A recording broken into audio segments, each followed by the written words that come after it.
Assalamualaikum warahmatullahi wabarakatuh. Perkenalkan, saya Triani Rahmadani dengan NIM 25020102047 dari kelas MJ306 mata kuliah Digital Marketing. Baik, di sini saya akan menjelaskan mengenai pemanfaatan influencer marketing dan call atau Key Opinion Leaders. Industri e-commerce termasuk di antara sektor bisnis yang paling aktif memanfaatkan influencer marketing di Indonesia. Sektor ini sangat bergantung pada promosi digital karena target pasarnya sebagian besar terdiri dari generasi muda yang aktif menggunakan platform media sosial seperti TikTok, Instagram, dan YouTube. Baik, selanjutnya yaitu customer journey merupakan salah satu konsep dari digital marketing. Influencer marketing mendukung perjalanan konsumen dari tahap kesadaran hingga pembelian. Influencer biasanya memperkenalkan produk melalui konten media sosial, kemudian memberikan ulasan atau pengalaman pengguna, sehingga meningkatkan kepercayaan konsumen. Sedangkan Key Opinion Leaders atau call memainkan peran kunci dalam mempengaruhi perjalanan konsumen dari tahap kesadaran hingga loyalitas. Jadi di sini influencer marketing dan call ini pada intinya sama-sama mengenalkan suatu produk atau merek melalui konten media sosial. Selanjutnya ada digital funnel. Influencer marketing berperan dalam beberapa tahapan digital funnel. Yang pertama yaitu awareness atau kesadaran pada suatu merek. Yang kedua yaitu interest atau ketertarikan pada suatu merek.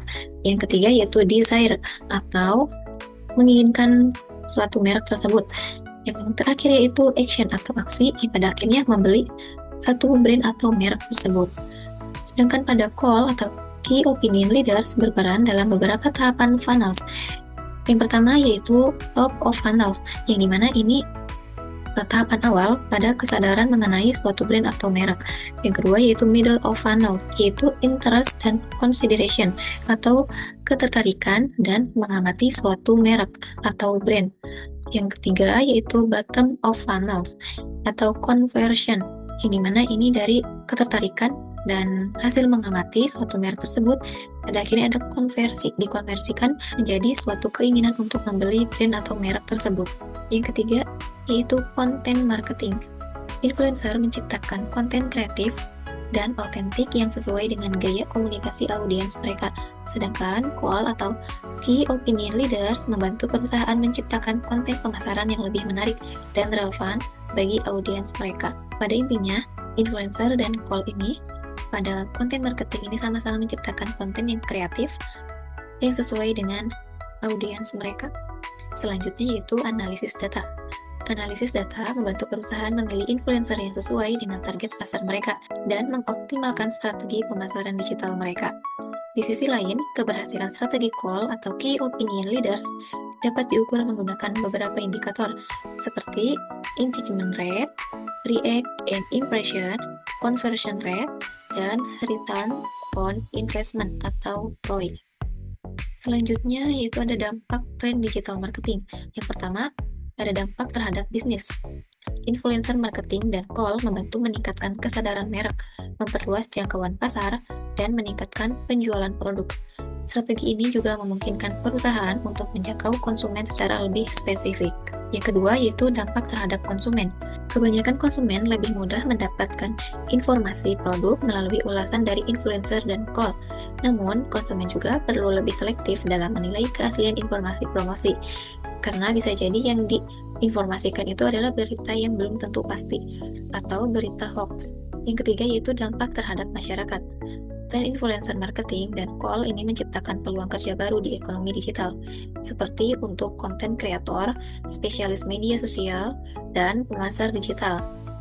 Lebih jauh lagi, tren ini mendorong perkembangan industri kreatif di Indonesia. Selanjutnya yaitu rekomendasi strategi digital marketing. Yang pertama, menggunakan influencer yang sesuai dengan target pasar. Karena jika menggunakan influencer yang kurang sesuai, maka tujuan yang kita harapkan dari influencer tersebut tidak tercapai kepada target pasar atau calon pelanggan kita. Yang kedua, yaitu optimalkan penggunaan analitik data untuk mengukur efektivitas pemasaran. Yang ketiga, membuat konten edukatif dan interaktif untuk meningkatkan keterlibatan konsumen. Karena dengan adanya konten edukatif dan interaktif tersebut, penjual dan konsumen dapat lebih mudah berkomunikasi dan sehingga dapat meningkatkan kepercayaan konsumen terhadap suatu produk. Yang keempat yaitu integrasikan pemasaran influencer dengan strategi e-commerce dan media sosial. Karena pemasaran melalui influencer dapat lebih memberikan pengaruh terhadap calon pelanggan kita.